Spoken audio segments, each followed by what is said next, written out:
Hello बच्चों, how are you. आज हम लोग पढ़ेंगे electrolysis of molten lead bromide. ये इलेक्ट्रोलिसिस चैप्टर से है। पिछले वीडियो में मैंने आपको इलेक्ट्रोलिसिस चैप्टर से बताया था कि selective discharge of the ions या प्रेफरेंशियल डिस्चार्ज ऑफ आयंस। उसी क्रम में हम लोग आज पढ़ेंगे electrolysis of molten lead bromide. Molten या फ्यूज लेड ब्रोमाइड का जब हम इलेक्ट्रोलिसिस करते हैं तो कौन कौन से प्रोडक्ट बनते हैं कैथोड पे, या कौन कौन सा प्रोडक्ट बनता है कैथोड पे और कौन सा प्रोडक्ट बनता है एनोड पे, कौन कौन सा प्रेफरेंशियल डिस्चार्ज होता है या कौन से आयंस डिस्चार्ज होते हैं, हम आज इसका डिस्कशन करेंगे। तो देखते बच्चे, सबसे पहले हमने एक यहाँ क्या ले लिया, सिलिका क्रूसिबल ले लिया। और इस सिलिका क्रूसिबल में जैसे फिगर में मैं आपको बना के दिखाया हूँ, सिलिका क्रूसिबल में हमने मॉल्टेन या फ्यूज लेड ब्रोमाइड ले लिया है। क्यों ऐसा करते हैं? क्योंकि जो मॉल्टेन स्टेट होता है उसी का इलेक्ट्रोलिसिस हो सकता है। सॉलिड स्टेट में we can not flow the electric current. Solid lead bromide में इलेक्ट्रिसिटी पास नहीं हो सकती, इसलिए उसको या तो हम फ्यूज फॉर्म में ले लेंगे या तो हम मॉल्टेन फॉर्म में ले लेंगे। अब इसके बाद हमने सिलिका क्रूसिबल ही क्यों लिया? सिलिका क्रूसिबल लेने का कारण होता है it is the bad conductor of electricity, पहला चीज़ हो गया। और ये नॉन रिएक्टिव होता है और ये हाई टेम्परेचर क्या कर सकता है, बियर कर सकता है, इसलिए हमने सिलिका क्रूसिबल लिया। और सिलिका क्रूसिबल को हमने इलेक्ट्रोलिटिक सेल बना दिया।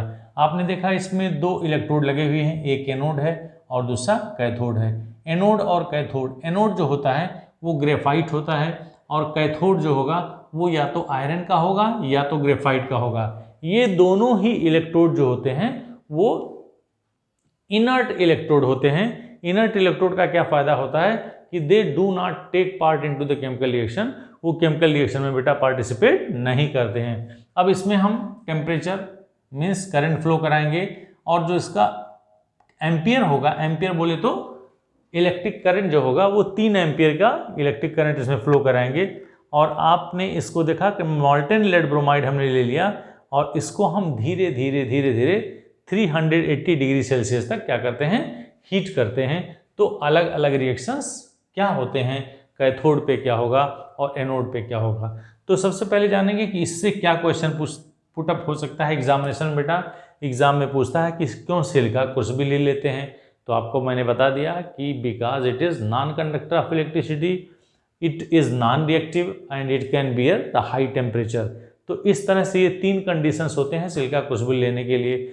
क्यों हम मॉल्टेन ही लेड ब्रोमाइड या फ्यूज लेड ब्रोमाइड लेते हैं?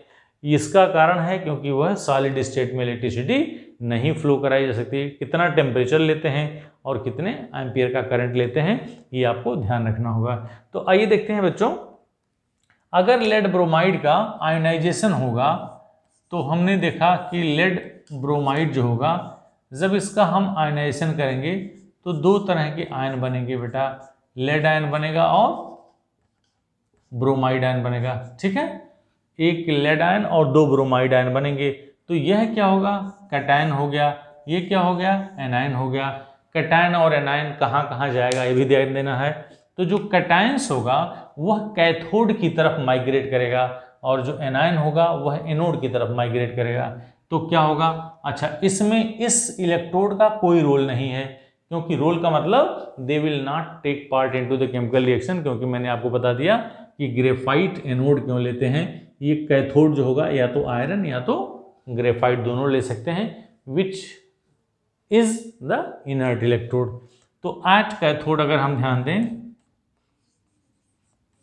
अगर हम ये देखें कि कैथोड पे कौन कौन सी चीज़ें होंगी या क्या रिएक्शन होगा, तो कैथोड का मतलब बेटा निगेटिव टर्मिनल। तो इस पे यह पॉजिटिव चार्ज वाला आयन जिसे हम लेड आयन कहते हैं वह क्या करेगा, माइग्रेट करेगा। तो ये लेड आयन इस कैथोड से 2 इलेक्ट्रॉन ले करके यह लेड मेटल डिपॉजिट होगा। तो हमें कह सकते हैं कैथोड पे ग्रे कलर का जो grey silvery metal of lead will be deposited. तो कैथोड पे ग्रे सिल्वरी कलर का जो मेटल होगा जिसे हम लेड कहते हैं वह डिपॉजिट होगा। और दूसरा अगर हम एट एनोड की बात करें तो क्या होगा, एनोड जो होगा उस एनोड पे निगेटिवली चार्ज आयन जाकर के माइग्रेट करेंगे। यह निगेटिवली चार्ज आयन क्या होगा बेटा, ये ब्रोमाइड होगा। और ब्रोमाइड क्या होगा, bromide will lose the electron, ये ब्रोमाइड आयन इलेक्ट्रॉन लूज करेगा। तो इलेक्ट्रॉन लूज करके है क्या बना लिया, Br। और हमको पता है कि Br जो होता है वो एग्जिस्ट नहीं करता है फ्री स्टेट में। तो हम यहाँ से चाहें 2 ब्रोमाइड आयन, 2 इलेक्ट्रॉन्स और Br2, अंडरस्टूड। तो 2 Br, क्योंकि आपने देखा कि this is known as the reduction reaction और this is known as the, अगर ये उधर जाएगा तो क्या होगा, ऑक्सीडेशन रिएक्शन हो जाएगा। इसको क्या बोलेंगे बेटा, this is known as the reduction reaction और ये क्या होगा, ऑक्सीडेशन। कैसे जानेंगे रिडक्शन क्या होता है और रिडक्शन ऑक्सीडेशन क्या होता है, loss of electron is known as the oxidation and gain of electron is known as the reduction. तो हमने ये देखा कि यहाँ 2 इलेक्ट्रॉन हो गए और ये जब इस तरफ जाएगा तो 2 इलेक्ट्रॉन हो जाएगा, तो ये +2 इलेक्ट्रॉन्स और -2 इलेक्ट्रॉन कैंसिल हो जाएंगे, हमारे पास रिएक्शन हो जाएगा, that is known as the redox reaction. ठीक है, तो अब हमारे पास ये देखना है कि प्रोडक्ट क्या क्या बनेंगे। तो हमें कह सकते हैं कि दिस मेटल, जिसे हम कहेंगे lead metal which is grey silvery metal होगा। क्या होगा बच्चों, grey silvery metal.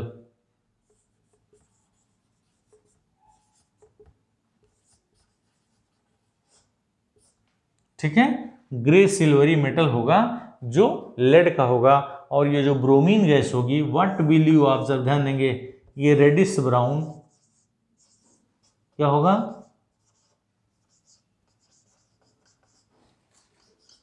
Reddish brown fumes of bromine will be evolve या लिबरेटेड एट द एनोड। तो अगर ये एग्जाम में पूछता, यही पूछता है कि what will you observe at anode and cathode in the electrolysis of molten lead bromide. तो जो मैं बोलने जा रहा हूं बच्चों, इसको बिल्कुल ध्यान सुनो, एग्जाम में यही पूछता है ऑब्जर्वेशंस में। यहां तो आपने कहा कि lead metal will be deposited at cathode, तो लेड मेटल कैसे पहचानोगे, it should be of the grey silvery metal. तो यह ग्रे कलर का सिल्वरी मेटल होगा जो कैथोड पे डिपॉजिट होगा। अब यहाँ ब्रोमीन, अगर आप एग्जाम में ये लिख करके आ जाओगे कि एनोड पर ब्रोमीन गैस इवाल्व होगी तो you will not get the marks.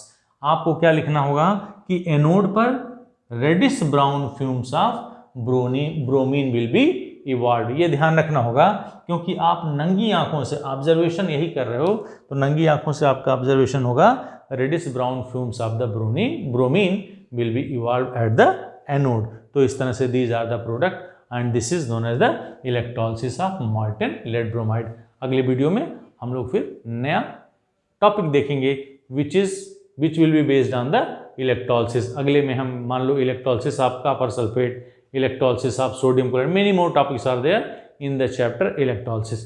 So thank you so much for watching, keep learning.